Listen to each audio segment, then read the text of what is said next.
ನಮ್ದು batting side ಚೆನ್ನಾಗಿತ್ತು, ಅವ್ರದ್ದು ಬ್ಯಾಟಿಂಗ್ ಸೈಡ್ ಚೆನ್ನಾಗಿತ್ತು. ಮುಂಬೈ ಬೌಲರ್ಸ್ ತುಂಬಾ ಚೆನ್ನಾಗಿ ಪರ್ಫಾರ್ಮ್ ಮಾಡಿದ್ರು. ಈ ಓಪನಿಂಗ್ ಅಲ್ಲಿ ಬಂದಿದ್ದು ನಮ್ ವಿರಾಟ್ ಕೊಹ್ಲಿ 67 ರನ್ಸ್ ಹೊಡಿತಾರೆ. ಆಫ್ ಸೈಡ್ ವೈಡ್ ಲೈನ್ ಬಂದು 6 ಹೊಡಿತಾರೆ ಒಂದು. ಅದನ್ನ ಇವ್ರು ಬೆನ್ನತ್ಕೊಂಡು ಹೋಗೋವರೆಗೂ ಅಷ್ಟೊಂದು ಚಾನ್ಸ್ ಯಾಕೆ ಕೊಟ್ರು ಇವ್ರು RCB ಅವರು? ಟೈಮ್ಸ್ ನಮ್ ರಜತ್ ಪಟ್ಟಿದಾರ್ ಹೊಸ ಕ್ಯಾಪ್ಟನ್ ಆಗಿದಾರಲ್ಲ, ಅವರು ಕೆಲವೊಂದ್ಸರಿ ಎಕ್ಸ್ಪೆರಿಮೆಂಟ್ ಮಾಡ್ತಾರೆ. ನನಗೆ ಫಸ್ಟ್ ಟರ್ನ್ ಅಂದ್ರೆ ತಿಲಕ್ ವರ್ಮಾ ವಿಕೆಟ್ ಬಿತ್ತಲ್ವಾ, ಸೊ ಅದೇ ಫಸ್ಟ್ ಪಾಯಿಂಟ್. RCB ಅವ್ರಿಗೆ ಅಪ್ಪರ್ ಹ್ಯಾಂಡ್ ಇದೆ. ನಮಸ್ಕಾರ, ನೀವು ನೋಡ್ತಾ ಇದ್ದೀರಾ ಫಸ್ಟ್ ಬಟನ್. ನಾನು ನಾಗರಾಜ್ ಭಾರತೀಯ. ನಮ್ ಜೊತೆಗಿದ್ದಾರೆ ಸೂರಜ್ ಸರ್ ಅವರು, ನಮ್ಮ ಸ್ನೇಹಿತರು. ಹಾಗೆ ಅವರು ಕ್ರಿಕೆಟ್ ಪ್ರೇಮಿಯೂ ಹೌದು, RCB ಅಭಿಮಾನಿಯೂ ಹೌದು. ಸೊ RCB ನೆನ್ನೆ ಮುಂಬೈ ವಿರುದ್ಧವಾಗಿ ಮುಂಬೈನ ವಾಂಕಡೆ ಸ್ಟೇಡಿಯಂ ನಲ್ಲಿ ಏನ್ ಮ್ಯಾಚ್ ಅನ್ನ RCB ಗೆದ್ದಿರುವಂತದ್ದು. ಈ ಮ್ಯಾಚ್ ಬಗ್ಗೆ ನಮ್ ಜೊತೆಗೆ ಸರ್ ಅವರು ಮಾತಾಡ್ತಾರೆ. ಸರ್ ಅವರೇ ನಮಸ್ಕಾರ. ನಮಸ್ಕಾರ. ಹೇಗಿದ್ದೀರಾ ಸರ್? ತುಂಬಾ ಚೆನ್ನಾಗಿದ್ದೀನಿ ಸರ್. ನಿನ್ನ ಮ್ಯಾಚ್ ನೋಡಿದಾಗ ಯಾವ ರೀತಿ ಫೀಲ್ ಕೊಡ್ತು ಸರ್? ಮ್ಯಾಚ್ ನೋಡಿದಾಗ ತುಂಬಾ ಟೈಟ್ ಮ್ಯಾಚ್ ಇತ್ತು. ತುಂಬಾ ಅಂದ್ರೆ ball to ball every ball ತುಂಬಾ ಗೂಸ್ ಬೌನ್ಸ್ ಆಗಿತ್ತು. Yes sir. ಅಂದ್ರೆ ಮುಂಬೈದ RCB ದ ಇಬ್ಬರದು. ಅಂದ್ರೆ ನೀವು ಮ್ಯಾಚ್ ನ ಬಿಟ್ಟು ಇವಾಗ RCB ಆಗ್ಲಿ ಮುಂಬೈ ಫ್ಯಾನ್ಸ್ ಅದು ಬಿಟ್ಟು ಮ್ಯಾಚ್ ನ ನೋಡಿದಾಗ ತುಂಬಾ ರೋಮಾಂಚನವಾಗಿತ್ತು. ಹೌದು, ಅಂದ್ರೆ ತುಂಬಾ ಎಕ್ಸೈಟ್ಮೆಂಟ್ ಆಗಿತ್ತು.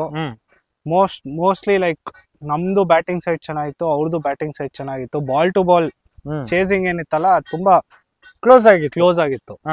ಜಸ್ಪ್ರೀತ್ ಬೂಮ್ರಾ ಆತರ ದೊಡ್ಡ ದೊಡ್ಡ ಹೆಸರಿರುವಂತ ಬೌಲರ್ಸ್ ಇದಾರೆ. ಆ ಕಡೆ ಈ ಕಡೆ ಬಂದ್ ಹ್ಯಾಜಲ್ವುಡ್, ಈ ಕಡೆ ಭುವಿ ಆಗಿರ್ಬೋದು, ಈ ಕಡೆನೂ ಕೂಡ ನಮ್ಮ ಟೀಮ್ ಅಲ್ಲೂ ಕೂಡ ತುಂಬಾ ಚೆನ್ನಾಗಿದೆ. ಎಸ್ ದಯಾಳ್ ಅವರು ಆಗಿರ್ಬೋದು. ಬೌಲಿಂಗ್ ಸೈಡ್ ಅಲ್ಲಿ ಯಾರು ತುಂಬಾ ಚೆನ್ನಾಗಿ ಪರ್ಫಾರ್ಮ್ ಮಾಡಿದ್ರು ಅನಿಸ್ತು ನಿಮ್ಗೆ, ಮುಂಬೈ ಮತ್ತು RCB? ನನ್ನ ಪ್ರಕಾರ ಮುಂಬೈ ಬೌಲರ್ಸ್ ತುಂಬಾ ಚೆನ್ನಾಗಿ ಪರ್ಫಾರ್ಮ್ ಮಾಡಿದ್ರು. ಮುಂಬೈ ಬೌಲರ್ಸ್ ಅಷ್ಟೆಲ್ಲ ಪರ್ಫಾರ್ಮ್ ಮಾಡಿದ್ರು ನಮ್ಮ ಹುಲಿ ಬಂದ್ಬಿಟ್ಟು ಈ ಕಡೆ ರಜತ್ ಪಾಟಿದಾರ್ ಅವರು ಗುದ್ದುತ್ತಾರೆ. ಹಾಗೇನೆ ನಮ್ಮ ವಿರಾಟ್ ಕೊಹ್ಲಿ ಅವರು ಗುದ್ದುತ್ತಾರೆ. ಸೊ ಬಂದಿರೋರೆಲ್ಲಾನು ರನ್ಸ್ ಎತ್ಕೊಂಡು ಹೋಗಿದ್ದು. ಅದಕ್ಕೋಸ್ಕರನೇ 221 ಸ್ಕೋರ್ ಕೊಟ್ಟಿದ್ದು ನಾವು.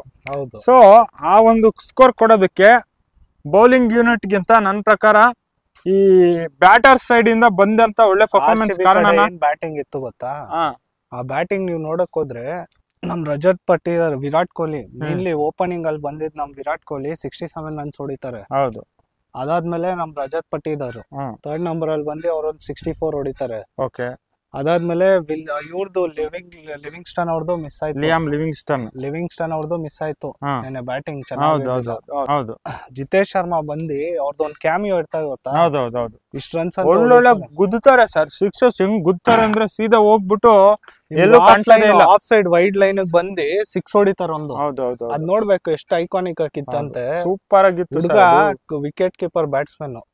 ನೆಕ್ಸ್ಟ್ ಫ್ಯೂಚರ್ KL ರಾಹುಲ್ ಅವ್ರ ಪಾತ್ರನ ಈಗ ನಿಭಾಯಿಸ್ತಾ ಇದ್ದಾರೆ. ಸೂಪರ್ ಆಗಿತ್ತಲ್ವಾ ಸರ್? ನಿಮ್ಗೆ ಕ್ಯಾಚಸ್ ಜಾಸ್ತಿ ಮಿಸ್ ಮಾಡಿದ್ ಯಾರು, RCB ನ ಮುಂಬೈಯ? ಕ್ಯಾಚಸ್ ವಿನ್ ಮ್ಯಾಚಸ್ ಅಂತ ಹೇಳಿ ಕರೀತಾರೆ. ಹೌದು. ಈಗ RCB ಕಡೆಯಿಂದ ನಾರ್ಮಲಿ ಮಿಸ್ ಆಗಿದ್ದು ಒಂದೇ ಕ್ಯಾಚ್. ಯಶ್ ದಯಾಳ್, ಸೂರ್ಯಕುಮಾರ್ ಅವ್ರದ್ದು, ಯಶ್ ದಯಾಳ್ ಮತ್ತೆ ಇದು ಅದೊಂದು ಮಿಸ್ ಆಯ್ತು. ಈಗ ಅಷ್ಟು ದೊಡ್ಡ ಟಾರ್ಗೆಟ್ ಕೊಟ್ಟಿದ್ರು, 221 ಕೊಟ್ಟಿದ್ರು. ಅದನ್ನ ಇವ್ರು ಬೆನ್ನತ್ಕೊಂಡು ಹೋಗೋವರೆಗೂ ಅಷ್ಟೊಂದು ಚಾನ್ಸ್ ಯಾಕೆ ಕೊಟ್ರು ಇವ್ರು RCB ಅವರು? ಸರ್ ನೋಡಿ, ಟೈಮ್ಸ್ ನಮ್ ರಜತ್ ಪಟ್ಟಿದಾರ್ ಹೊಸ ಕ್ಯಾಪ್ಟನ್ ಆಗಿದಾರಲ್ಲ, ಅವರು ಕೆಲವೊಂದ್ಸರಿ ಎಕ್ಸ್ಪೆರಿಮೆಂಟ್ ಮಾಡ್ತಾರೆ. ಹೊಸ ಬೌಲರ್ ಇವಾಗ ಹೊಸ ಸ್ಪಿನ್ನರ್ ಬಂದಿದ್ದಾರೆ, ಅವ್ರ ಜೊತೆ ಒಂದು ಎಕ್ಸ್ಪೆರಿಮೆಂಟ್ ಮಾಡುದು. ನಮ್ ಕೃಣಾಲ್ ಪಾಂಡ್ಯ ಜೊತೆ ಅಣ್ಣ ತಮ್ಮದಿರ್ಗೆ ಒಂದ್ ಕಲಹ, ಅದೊಂದು ಕಲಹ ಕಂಡ್ ಬಂತು. ಅಲ್ಲಿ ಹಾರ್ದಿಕ್ ಪಾಂಡ್ಯ ಅವ್ರು ಚೆನ್ನಾಗ್ ಮಾಡಿದ್ರು, 21 ರನ್ ಹತ್ತತ್ರ ಹೊಡೆದ್ರು. ಹೌದು, ಅಲ್ಲಿಂದ ಸ್ವಲ್ಪ ಮ್ಯಾಚ್ ಟರ್ನ್ ಆಯ್ತು. ತಿಲಕ್ ವರ್ಮಾನು ಅಷ್ಟೇ ತುಂಬಾ ಚೆನ್ನಾಗ್ ಹೊಡೆದ್ರು.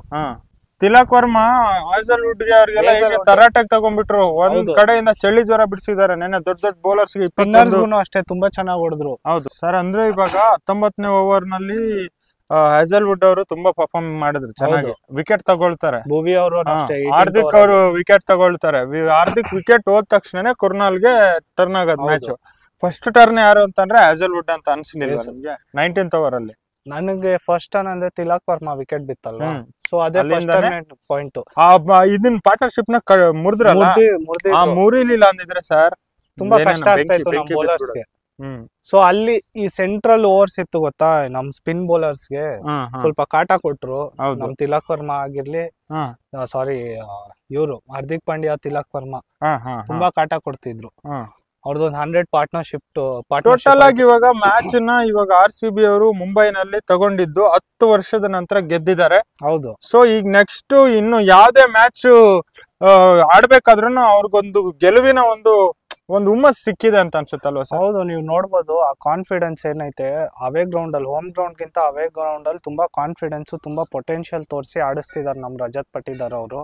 ಡೆಲ್ಲಿ ಮತ್ತೆ RR ವಿರುದ್ಧ ಅಲ್ಲಿಗೆ ಹೋಗಿ ಆಡ್ತಾರೆ ಸರ್. ಹೌದು, ಬೇರೆ ಗ್ರೌಂಡ್ ಅಲ್ಲಿ ಈಗ ಮತ್ತೆ ಅಗೇನ್ ಕಮ್ ಬ್ಯಾಕ್ ಮಾಡಿದ್ದಾರೆ ಮ್ಯಾಚ್ ನ. ಹೌದು. ಸೊ ನೆಕ್ಸ್ಟ್ RR ವಿರುದ್ಧ ಡೆಲ್ಲಿ ವಿರುದ್ಧ ಹೆಂಗಿರ್ಬೋದು ಸರ್ RCB ಪರ್ಫಾರ್ಮೆನ್ಸ್?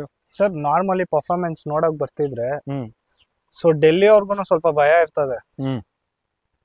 ಓಕೆನಾ, RRಗೂ ಭಯ ಇರ್ತದೆ. ಯಾಕಂದ್ರೆ ಅವೇ ಗ್ರೌಂಡ್ ಅಲ್ಲಿ ತುಂಬಾ ಚೆನ್ನಾಗಿ ಬ್ಯಾಟಿಂಗ್ ಆಡ್ತಾ ಇದಾರೆ. ಬ್ಯಾಟಿಂಗ್ ಆಗ್ಲಿ, ಬೌಲಿಂಗ್ ಅಲ್ಲಿ ಸ್ವಲ್ಪ ಎಡುತ್ತಾ ಇದಾರೆ, ಬಟ್ ಕಮ್ ಬ್ಯಾಕ್ ನಡೀತಿದೆ. ಸೊ ಅಲ್ಲಿ ನನ್ಗೆ ಏನ್ ಅನ್ಸುತ್ತಂದ್ರೆ RCB ಅವ್ರಿಗೆ ಅಪ್ಪರ್ ಹ್ಯಾಂಡ್ ಇದೆ. RCB ಅವರು ಫಸ್ಟ್ ಬ್ಯಾಟಿಂಗ್ ಮಾಡಿ ಆಮೇಲೆ ಬೌಲಿಂಗ್ ತಗೊಂಡಾಗ ಮುಂಚೆನೆ ಯಾರನ್ನ ಹೆಂಗ್ ಆಡಿಸ್ಬೇಕು ಅನ್ನೋದು ಇನ್ನೂ ಸ್ವಲ್ಪ ಐಡಿಯಾ ಮಾಡ್ಕೊಬೇಕು. ಯಾಕಂದ್ರೆ ನನ್ಗೆ ಕಾಣಿಸಿದ್ದೇನಂದ್ರೆ ಎಸ್ ದಯಾಳ್ ಅವರು ಫಸ್ಟ್ ಗೆ ರೋಹಿತ್ ಅವ್ರ ವಿಕೆಟ್ ನೆತ್ಕೊಂಡ್ ಬರ್ತಾರೆ, ಆಮೇಲೆ ಮಿಡ್ಲ್ ಓವರ್ಸ್ ಅಲ್ಲಿ ಅವ್ರನ್ನ ಕಳಿಸಿದಾಗ ಮತ್ತೆ ಸೂರ್ಯಕುಮಾರ್ದು ಓವರ್ ತರ್ತಾರೆ. ಬಹಳ ಚೆನ್ನಾಗಿದೆ, ಪ್ಲಾನಿಂಗ್ ತುಂಬಾ ಚೆನ್ನಾಗಿದೆ. ಅದಾದ್ಮೇಲೆ 16, 17, 18, 19, 20 ಆ 5 ಓವರ್ ನಲ್ಲಿ ಸೊ ಭುವಿನ ಫಸ್ಟ್ ತಗೊಂಡ್ರು, ಆಮೇಲೆ ಇವ್ರನ್ನ ಆಡ್ಸಿದ್ರು, ಹ್ಯಾಸಲ್ವುಡ್ ಆಡ್ಸಿದ್ರು, ಲೈಕ್ ಆಮೇಲೆ ಕೊನೆಗೆ ಕುರ್ನಲ್ನ ತಗೊಂಡೋದ್ರು. ಲಾಸ್ಟ್ ಮ್ಯಾಚ್ ಉಲ್ಟಾ ಆಡ್ಸಿದ್ರು. ಸೊ ಅಲ್ಲಿ ಪ್ರೆಷರ್ ಬಿಲ್ಡ್ ಆಗ್ದಂಗೆ ಯಾರು ಚೆನ್ನಾಗಿ ಆಡ್ತಾರೋ, ಯಾರಿಗೆ ಚೆನ್ನಾಗಿ ಹೊಡೆದಿಲ್ವೋ, ರನ್ ಬಂದಿಲ್ವೋ ಅಂತವ್ರನ್ನ ಫಸ್ಟ್ ಆಡಿಸ್ಕೊಬೇಕು. ಇವಾಗ ನೆನ್ನೆ ಮಾಡಿದ್ದು ಚೆನ್ನಾಗಿತ್ತು ಅನಿಸ್ತು. ಅದೊಂದು ನನಗೆ ಬಹಳ ಅಡಿಷನ್ ಕಾಣಿಸಿದ್ದು ಅಂದ್ರೆ ಹಾರ್ದಿಕ್ ಪಾಂಡ್ಯ ಅವ್ರಿಗಾಗ್ಲಿ ತಿಲಕ್ ವರ್ಮಾ ಅವ್ರಿಗಾಗ್ಲಿ ಎಕ್ಸ್ಪೆಕ್ಟೇಷನ್ಸ್ ಇತ್ತು. ಸೊ ಯಾಕಂದ್ರೆ 2 ಮ್ಯಾಚಸ್ ಅಲ್ಲಿ ಅವ್ರು ನೋಡಿದ್ರು ಏನ್ ನಡೀತಿದೆ ಅಂತ, 14 to 20 ಓವರ್ಸ್ ಯಾರ್ಯಾರು ಏನೇನ್ ಆಗ್ತಾ ಇದಾರೆ ಅಂತ. ಸೊ ಆ ಎಕ್ಸ್ಪೆಕ್ಟೇಷನ್ ನ ಅನ್ಎಕ್ಸ್ಪೆಕ್ಟೆಡ್ ಆಗಿ ಚೇಂಜ್ ಮಾಡಿದ್ರು ನಮ್ ರಜತ್ ಪಟ್ಟಿದಾರ್ ಅವರು. ಅಲ್ಲಿಗೆ ಸ್ವಲ್ಪ ಮ್ಯಾಚ್ ಟರ್ನ್ ಆಗಿ ಇವ್ರು ವಿಕೆಟ್ಸ್ ಬಿದ್ದು ನಮ್ಮ RCB ಅವ್ರು ವಿನ್ ಆದ್ರು.